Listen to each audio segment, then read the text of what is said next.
Destined Rivals is looking to be an exciting new set in the Pokemon TCG world, as there's lots of cool and interesting new Pokemon to play with, such as Rocket's Mewtwo EX, Marnie's Grimmsnarl EX, and Shaymin, as well as powerful new trainers such as Team Rocket's Watchtower and Team Rocket's Surprise Bomb.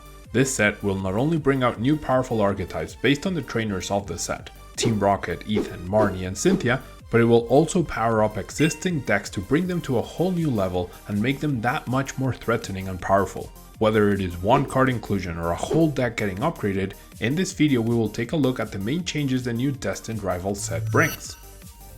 Don't forget that you can watch videos 24 hours earlier if you become a channel member by following the link in the description below.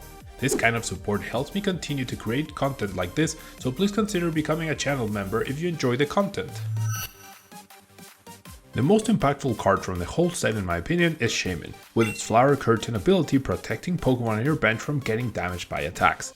When Manaphy rotated back in the beginning of April, decks like Turbox, Zoroark EX or even Slowking have been trying to take advantage of this with powerful attacks that damage the bench, and they have been so successful, alongside the damage counters from Phantom Dive, that we have already seen the importance of this protection in the game, and Brabscap with its Spherical Shield ability started becoming more common in many decks such as Gardevoir EX. Having a way to protect your Pokemon on the bench from threats has always been very important.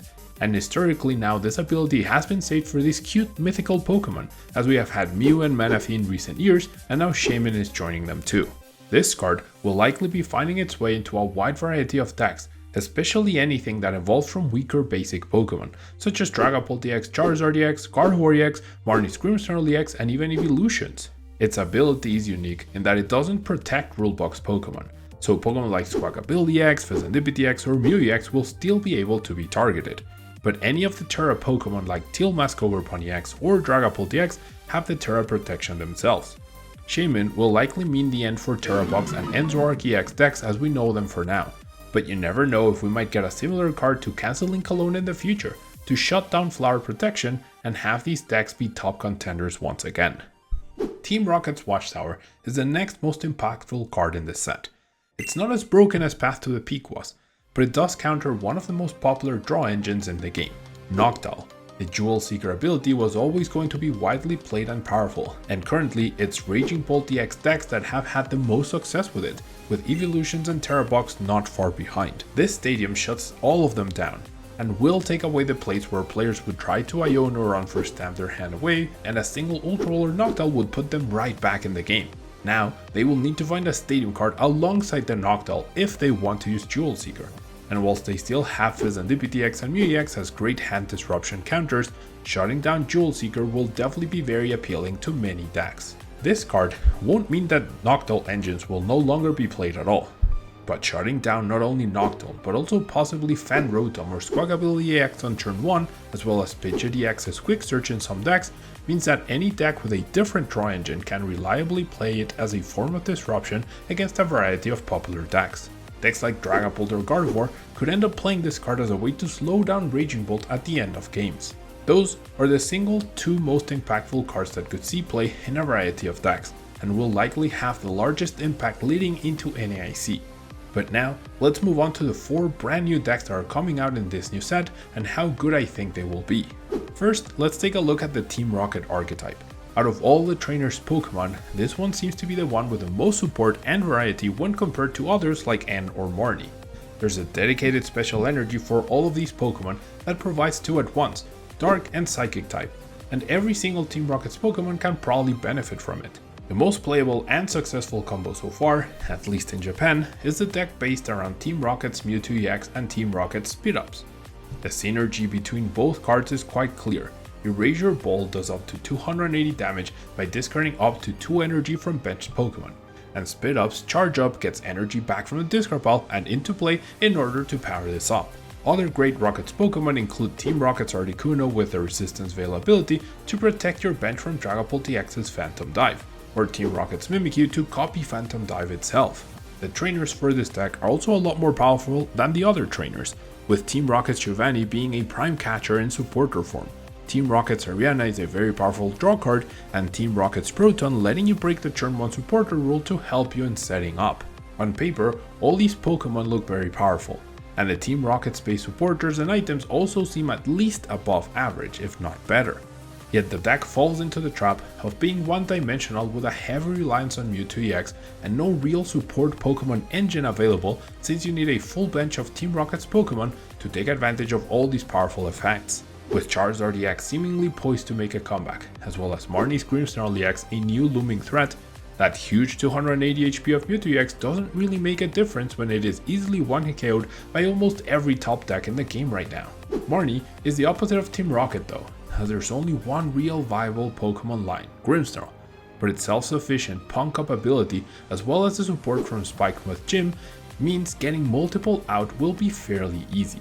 Shadow Bullet does a very respectable 180, but 30 damage extra to the bench, combined with extra damage from Frostlass and Monkey Dory since you naturally play Darkness Energy, means this deck will be able to threaten multiple targets at once. And even if Shaymin's Flower Protection is in play, with the passive damage from Frostlass and Monkey Dory, you can easily and quickly take care of it. Unfortunately, all the other Marnie's Pokemon are very underwhelming when compared to Grimmsnarl. Liepard, Morpeko, and Scrafty are definitely themed deck cards, which is where this Grimmsnarl EX was first introduced, so any support from Grimmsnarl will have to come from elsewhere. We saw this deck do very well at the 5,000 player Champions League in Japan, with a lot of the decks looking very similar to each other. The deck is fast, powerful, and also has a new shiny toy factor going for it, so I expect a lot of players to want to play this deck as soon as the new set is legal for play at NAIC. One peculiar thing about them is that none of them had support Pokemon like Fezandipiti X to help them through early KOs or late game hand disruption. Games won't last long enough for your own Frostlass to KO your Fezandipiti X, so I'm still very puzzled as to how these players were able to get so far with the deck without it. Either way, Marnie is poised to be one of the most popular decks at NAIC, so it's definitely something worth knowing more in depth in order to prepare for it. Finally, Ethan and Cynthia are the two other trainers which have powerful cards that seem like they could work together. Cynthia's Garchomp EX limited damage output, or Typhlosion's awkward setup requirements, means they will likely be relegated to the fun but not competitive section of the metagame alongside Hop. At least for now. Maybe new sets or a future rotation will bring these decks to the forefront of the metagame, but for now, these two fan favorite trainers will likely need to stay on the bench for NAIC.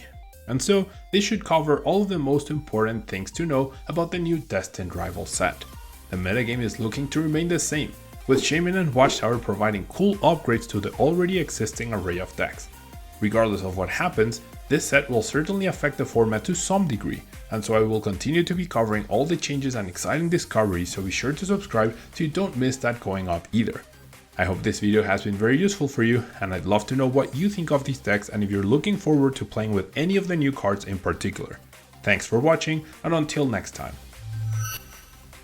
If you want to support the channel, you can use code tablemon to get 5% off at Potent Store for your online codes, 10% off for your sealed product at Flipside Gaming, and 10% off on your aluminum accessories at TC Evolutions. Or if you're looking to buy singles or sleeves, you can fill up your cart and close the tab, then click on the affiliate link in the description and check out.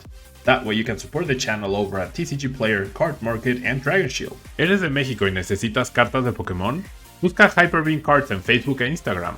Y si estás en Tijuana, búscalos en el local C27 en el Centro Comercial Otay.